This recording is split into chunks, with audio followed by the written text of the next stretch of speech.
it's pretty clear to me that most of the material that we've discussed so far, and probably much of what we will discuss in the next couple weeks, is pretty familiar to most of you. You saw it in high school. Now, that doesn't mean that you're experts at it. I don't think I was an expert even after I took this course in college, and maybe not even an expert until I taught it a few times. Okay? So I don't expect that all of you will be able to do every possible problem that you, in principle, should be able to do. Okay? But what you should be able to do is to do more. Okay? To do it better. Now, the strategy you might have learned in high school is, I see this problem, this is the way to do it. I see this one, this other one, this is the way to do that. And I see this third one, now I know how to do that. And then in this course, you see a problem similar to one that you saw in high school, and you say, oh, that's like this one, I can do it. Okay. So in the previous quiz, for example, 75% of you actually got it wrong. Okay? And the reason was you just picked out one of the equations, plugged in some numbers, but didn't think about what that equation really represented, and also didn't draw a very good diagram to begin with. Because a good diagram in the beginning would have helped you see the mistake that most of you made afterwards. But even those who did get it right, very few actually used anything from class. They used some trick they learned in high school. Okay, or perhaps maybe they read something in the text that looks similar. Okay? So that is not a very effective way of learning. If I tried to do physics the way you are trying to do physics, I would probably flunk this course. Because I can't memorize all those different situations and try to just guess how to do it. You have to have a deep understanding and a basic strategy to solve problems. All right? So what we're going to do today and the next couple weeks is try to help you to change your habits from what you may have learned in high school. I'm not saying don't remember what you learned in high school or don't use what you learned, but change some of those habits that you probably developed through high school. And this quote from Confucius might be of some value to you. Okay? So over the weekend, last weekend during the holiday, I actually went to the Confucian Temple in Taipei. And one of the most interesting parts of the temple was actually there was a whole room devoted to mathematics and what people knew about it. In particular, calculating a precise value of pi, and also proving the Pythagorean theorem. So all of that was known by the Chinese many centuries ago. But anyway, I want to talk just a minute about this quote that you all have to try and get at what I'm trying to achieve in this course. All right, so Confucius finds himself being taught how to play a song on a zither, which is a certain kind of string instrument. So he's taught how to play it, and he learns the song so he can play it. And so his teacher wants to give him another song, and Confucius says, no, I'm not ready. He plays it again and practices and practices. His teacher comes back and listens to him play and says, now you're ready for another one. And he says, no, I'm not ready yet. And then he does this again, a third time. And only after 4 times is he feel like he's ready. Now, after each time, he explains what he's learned. After the first time, he's learned something called the temperament of the song. I'm not sure exactly what he means by that, all right? But basically, I think what he means is he can play the song and it sort of sounds right. That is equivalent to when you solve a problem, you get the right answer. That's all it is. And the right answer is relatively uninteresting. The second time, Confucius says, I now understand the technique. Now that's getting closer to what we're trying to achieve here, namely, you have a strategy, a correct technique towards arriving at the answer. So even if the answer is wrong and your strategy is right, you've moved up in the world. That's better, okay? The third time, he understands the meaning of the strategy. Now again, of the song. Now again, that has an exact analogy with what we're doing. We're not just interested in me giving you a procedure, right, for solving a problem, but I want you to understand why that procedure works. What's behind it? What is the meaning of that procedure? The last thing is he appreciates the experience of the composer. All right? Now, I'm not sure if you're really going to appreciate what Newton did a few hundred years ago, but there is an analogy to this as well. And what that is, you see the limitations, you begin to see the limitations of Newton's laws. When it could be used, when it's not very useful.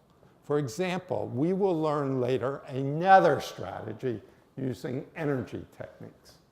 And you should be able to look at a problem and say, energy strategy is a good strategy here. Newton's laws is a bad strategy. And your ability to pick out what strategy is a good one is a fairly high-level skill. And that's one of the things.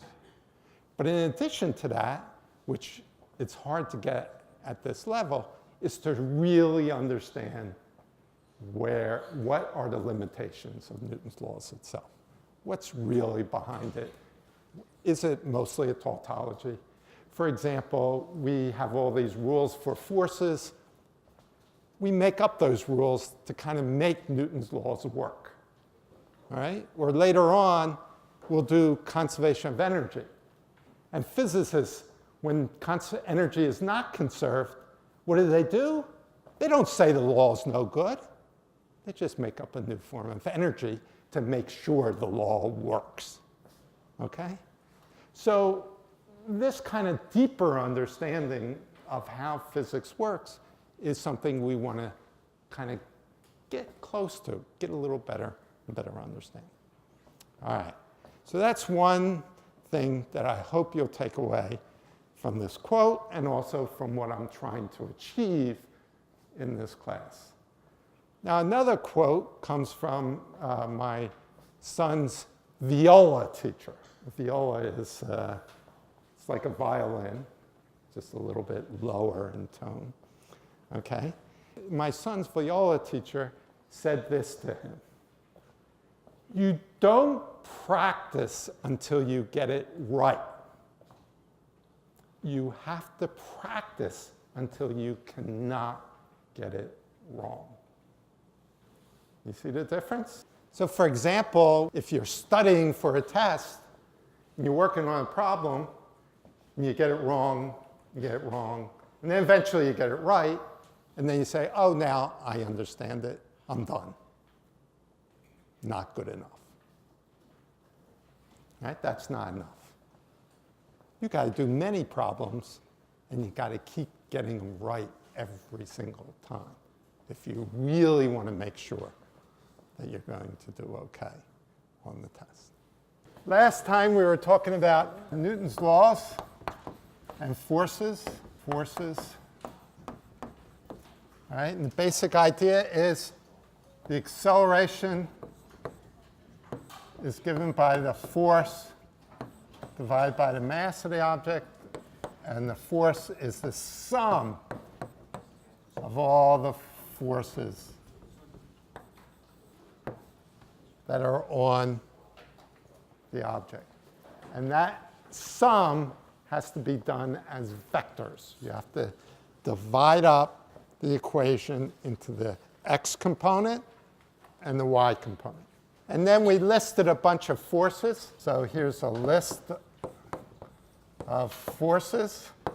We have gravity,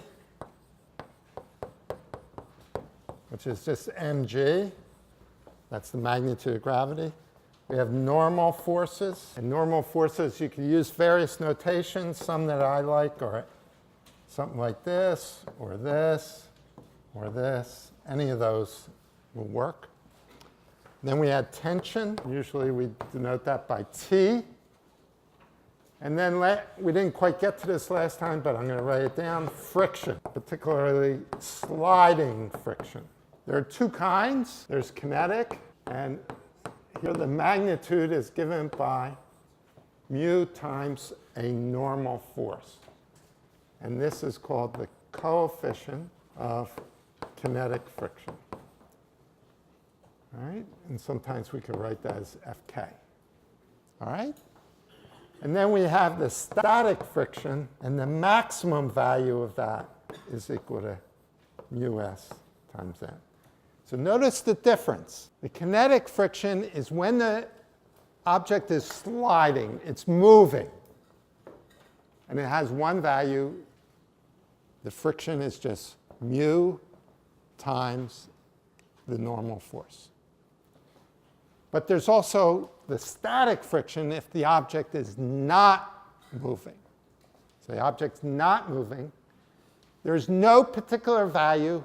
There is only a maximum value that that friction can have. Everybody get that? And that maximum is given by this. I'm going to push on this, so I'm pushing on it. Why isn't it moving? There's static friction on it. And I could push harder, and it's still not moving. But then eventually, it moves. Everybody see that? Eventually, it moves. When it moved, that meant that my force was larger than the static friction force. So there's a maximum static friction force. So for the moment, these are the forces you need to worry about. Later, we'll learn about spring forces. And then we'll also learn about fancier gravitational forces when we're not at the surface. This is only near the surface of the Earth. OK. Now we have to discuss Newton's third law. How many people know what Newton's third law is? All right, the action-reaction. We're going to have some fun with Newton's third law. All right, I'm going to write down what Newton's third law is and some properties of it. OK. So basically it says for each force on A due to B, right, we can call that FAB. There is an equal in magnitude, but opposite force on B due to A. And we'll call that FBA. All right, so mathematically what that means is FAB equals minus FBA. All right, so I put vector signs on it because I'm talking about the vector quantity, direction and magnitude simultaneously. OK, now here's something you might not have been told. Maybe you have. But here's some key issues. FAB and FBA are on different objects, right? And we're going to see whether you really understand that. Also, due to different objects. And finally, FAB and FBA are the same type of force. All right. Now we're going to see whether you understand that. What's the purpose of this? It's not to get the right answer. It's to get you thinking and also to start a possible conversation. In fact, I actually hope you give the wrong answer, because you want to know something? Nobody learns from right answers. You only learn from making mistakes. Because if you already know the answer, there's nothing to learn. You have to learn from mistakes. So don't worry about making an error. All right, everybody ready for the first question? All right, they're meant to follow this. The weight of an object is the gravitational force on that object. So there are two parts to this question. What exerts that force? And what is the third law partner? So these are partners. This one and this one, they're partners. So the gravitational force on an object is this. And then I want to know what the third law partner, what corresponds to this. So you have the gravitational force on an object, okay, like this, or a person. What exerts that force? Every force on A due to B. What is, I'm A, there's a gravitational force on me. What is it due to? What other object? It's like the force between you and the Earth. Okay. So you said the word Earth, right? Don't say between you and the Earth. That's bad. What you want to say is the Earth exerts a force on me. The Earth exerts a force on you. Okay? So use those words, due to, on, or by, or instead, if you don't like due to, you can say by. The force by the Earth on me. Okay? Now, what is the third law partner? Describe the force that is the third law partner of that. The quantity, the force on each other, the quantity is the same, but the direction is on the outside. But what is it? What kind of force? What is it due to? What is it on? There's gravitation. I think there's no answer. No, there is an answer. There's always an answer to this. Every force in the universe exerted on an object also produces the third law partner. What is the force? What kind? What is it on? And what is it due to? Electronic force. Nope. That's not the same kind. It has to be the same type. There's a force on me due to the Earth. A gravitational force on me due to the Earth. The question is, what is the third law partner that goes along with that? What is the force? The force on me is this. What is that? The force on Earth is you. Great. So it's the force on the Earth due to me. It's a gravitational force. I exert a force on the Earth. Now, is the force I exert on the Earth bigger, smaller, or the same in magnitude? It's the same. So how come the Earth's not scooting up? Yes? What? Mass. It's because the Earth's so massive.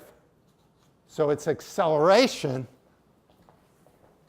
by that is very tiny. There's actually a problem in the book. I think it's problem 12 or something like that. in Chapter 5, which asks you to compute the acceleration of the Earth due to like an object like yourself. And it's really tiny. And after a certain amount of time, you move almost nowhere. Okay, so everybody got the gist? Let's ask another one. I'm standing on the floor here. There's a normal force exerted on me due to the floor. What is its third law partner? What kind of force is it? Normal. Good. So it's a normal force that I exert on the floor. The floor exerts a normal force on me. I exert a normal force on the floor. Everybody know what a bathroom scale is? You stand on a scale, and it tells you how much you weigh. Okay? So here's the question. You are standing on a bathroom scale, which is used to determine your weight. What kind of force is pushing down on the scale? What kind of force is pushing down on the scale? A normal force. Can you explain why?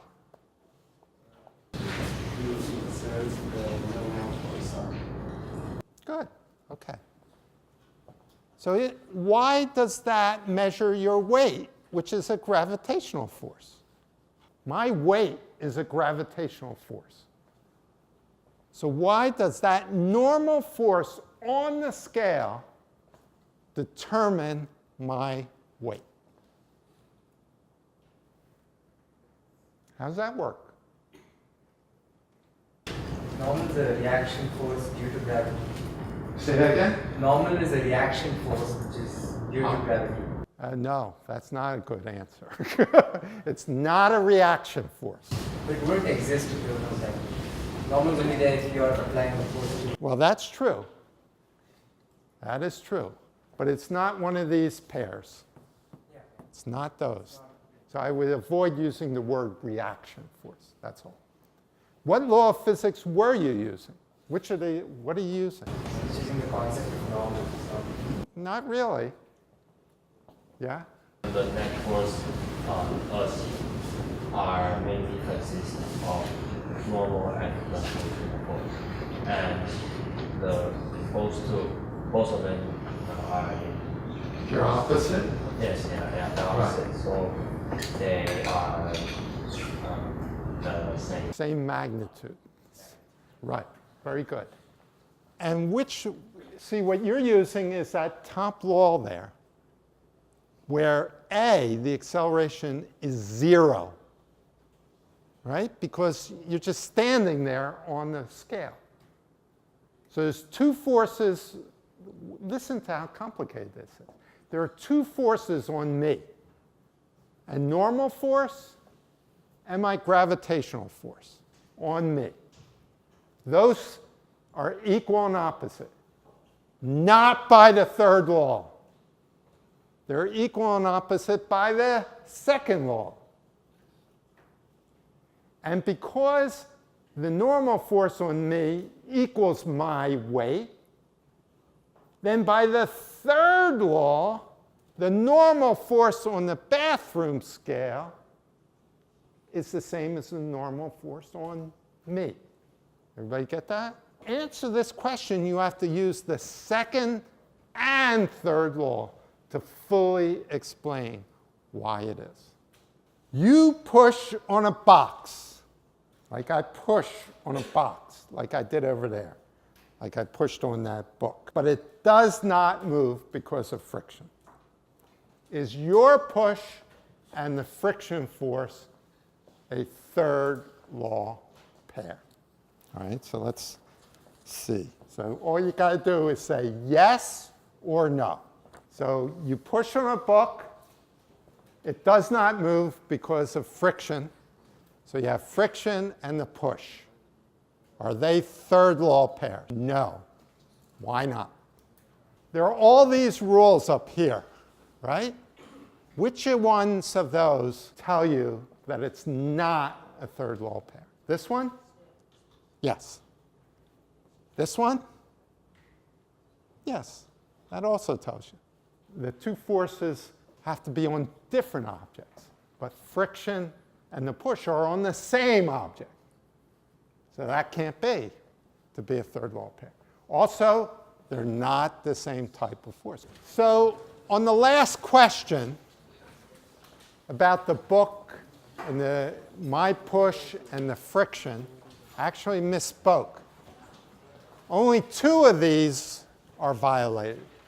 The top one, because the push and friction are on the same object.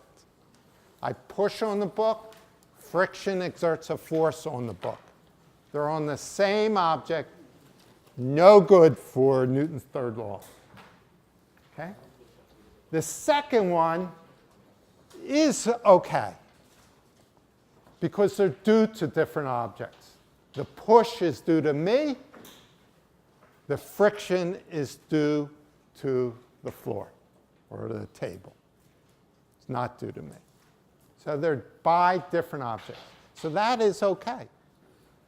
But the third one is also no good because the push is not a friction force. It's not the same type of force. I'm pushing on him. How hard is he pushing on me? How hard? Same. No matter how hard I push on him, he's pushing back on me. So remember, whenever you punch somebody in the face, that face is punching you back. Okay? It's the exact same force. Why does it hurt more if I punch you in the face? Why does your face hurt more than your hand? Your hand can get bruised. Your face, it's a different kind of object. It gets damaged more. Okay? You can see this by punching the wall. It's a good way of hurting your hand. Okay, enough of that. Now, how do we use Newton's laws to solve problems? That's what we have to do. All right, so here's the strategy. All right, number one, it's always good to draw a picture. Just so you see what's going on. Number two is draw free body diagram for each object. What does that mean? What that means is that you draw a diagram, you put a point for an object, and you draw all the forces on that object. And you try to make the size of the vectors reasonable as much as you can. So for instance, if you know the forces are going to balance, make them the same size. Make the arrows. So for example, if I have an object like this just sitting there, okay, then I have a force up, a normal force, and a force down, mg. So that's the free body diagram for that. Straightforward, but you have to do this. It's not optional. It's required. Do it. All right. The third step is to write down Newton's second law for each object in each direction. All right, so what might this look like?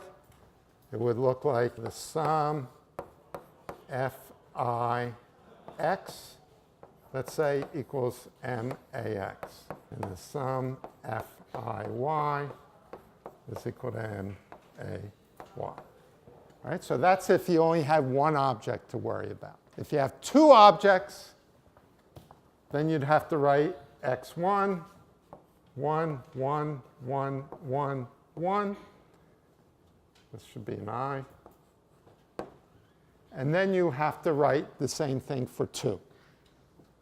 And if you have 3 objects, the same thing for 3, etc. If you have 3 dimensions, you have to do z. Then the fourth thing to do, you could do this in various orders. You identify Newton's third law pairs. you set any accelerations equal to 0 if v is 0. Okay? So if it's not moving in the x direction, the acceleration is 0, you just put that in.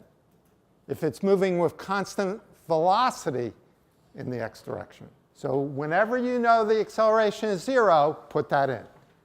So it could be the x component, it could be the y, it could be both, whatever. Okay.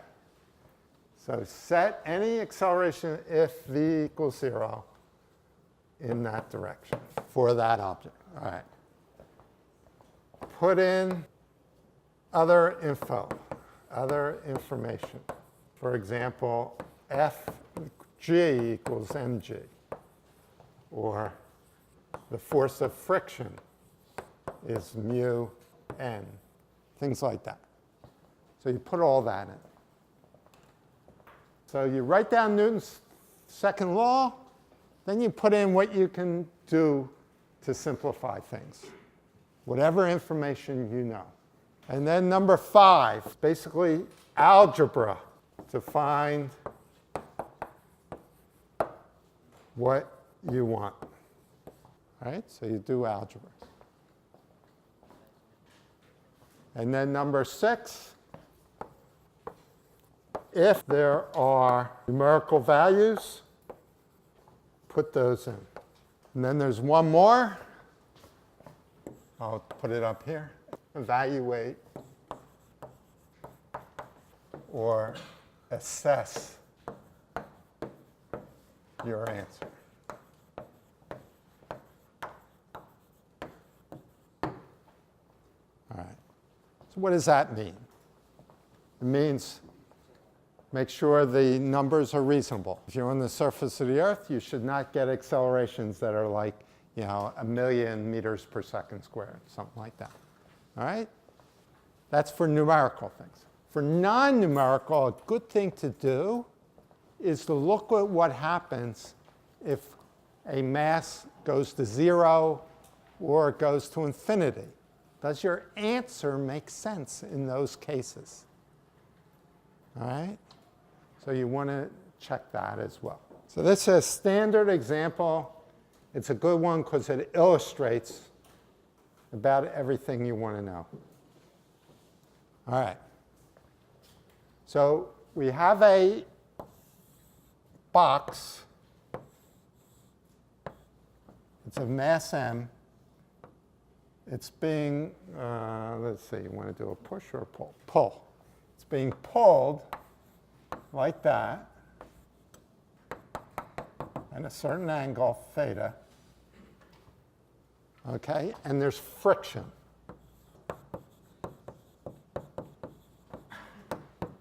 With some coefficient mu k.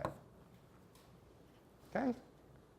All right, so our goal is what is the acceleration? So we want to find the acceleration. All right, step 1, this is our picture. Step 2, all right, so I draw a point. Give me one force on this object. Gravity, all right? Which way is it? Down. All right. What do you want to call it? mg, good.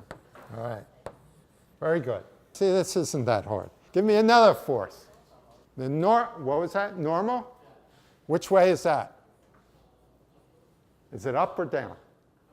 Upwards, okay. Should this normal force be bigger or smaller than that gravity force?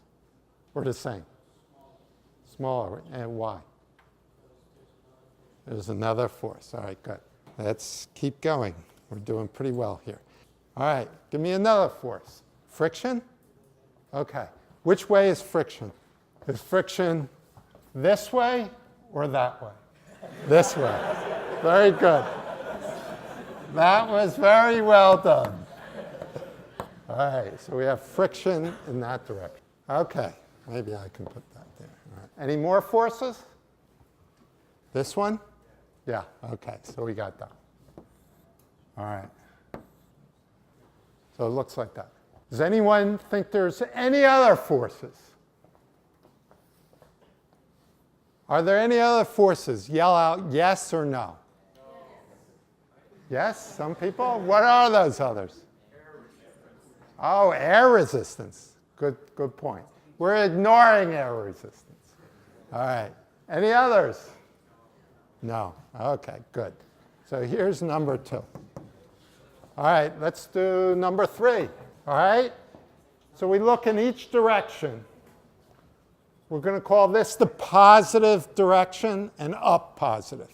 So we have P here times the cosine of theta. That's the x component of this, minus FF equals MAX.